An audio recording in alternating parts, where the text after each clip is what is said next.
Jadi menurut lu San, manajemen sumber daya itu? Gua pribadi, manajemen SDM itu sendiri bagaimana seorang manajer mengatur bawahannya, bagaimana seorang manajer bisa mengelola kinerja bawahannya dengan baik sehingga dapat mencapai misi dan tujuan dari perusahaan itu sendiri.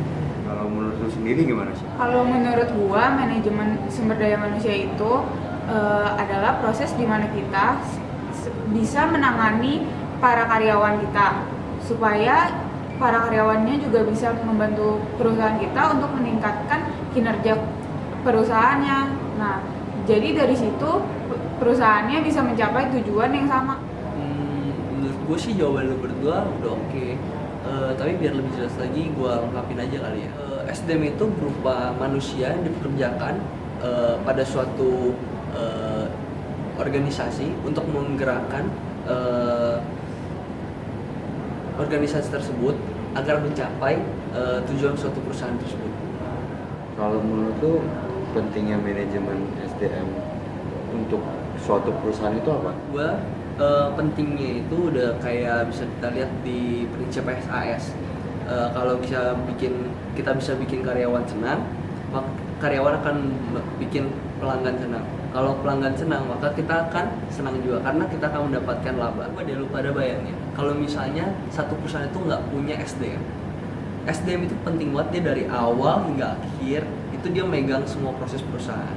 Dari perekrutan, kalau misalnya yang direkrut itu orang yang nggak benar gimana?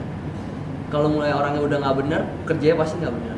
Kerjanya nggak benar, pasti bikin karyawan juga nggak senang. Kalau bikin karyawan nggak senang, berarti perusahaan juga nggak bakal dapat laba kan? Kalau misalnya menurut lu, Cep, menariknya belajar manajemen sumber daya manusia itu?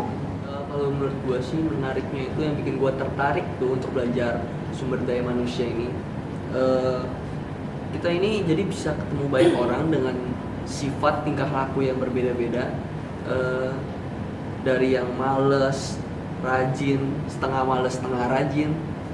Terus kita juga jadi tahu gimana cara untuk mengatasi mereka, mengatasi masalah ini agar perusahaan dapat tetap menjalankan segala prosesnya lalu dapat mencapai tujuannya dengan baik.